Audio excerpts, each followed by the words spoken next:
ఎంత దుర్మార్గానికి పాల్పడిందో ఇప్పుడు నేను చెప్పబోతున్నాను. ఆ వివరాలు పూర్తిగా విని అలాంటి తల్లికి ఎలాంటి శిక్ష వేయాలో మీరు కమెంట్ బాక్స్లో తెలియచేయండి. చూడండి, ఒకసారి ముగ్గురు పిల్లలు.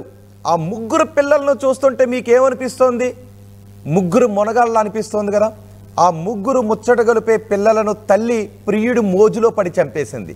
ఆ పిల్లలనే కాదు, ఆమె కట్టుకున్న భర్తను కూడా చంపేయాలని ప్లాన్ చేసింది. పెరుగన్నంలో విషం కలిపింది. భర్తతో పాటు ఆ పిల్లలకు కూడా పెరుగన్నం పెట్టాలనుకుంది. కానీ కట్టుకున్న భర్త ఎలా బతికాడో చెప్పనా? ఆ భర్త ఆ రోజు పెరుగన్నం తినలేదు. ఈ ముగ్గురు పిల్లలు మాత్రం ఆ తల్లి కలిపిన గోరు ముద్దలను తిన్నారు.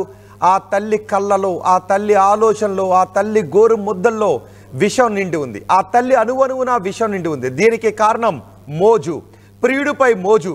ప్రియుడి పడక సుఖాన్ని మరిగిన మోజులో ముగ్గురు పిల్లలను చంపేసిన దుర్మార్గమైన తల్లి గురించిన వార్తను ఇప్పుడు మీరు వింటూ ఉన్నారు.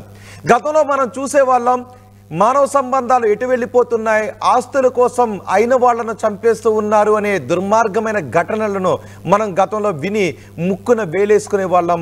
ఏమైపోతుంది సమాజం అని బాధపడే వాళ్ళం. కానీ ఇప్పుడు ఈ ఘటన చూస్తే మీకేమనిపిస్తోందో చెప్పండి. ప్రియుడిపై మోజుతో కట్టుకున్న భర్తను, కన్న బిడ్డలను చంపేయటానికి ప్లాన్ చేసింది అంటే ఈ తల్లి సమాజం ఎటు వెళ్ళిపోతుందని మీరు అనుకుంటున్నారు?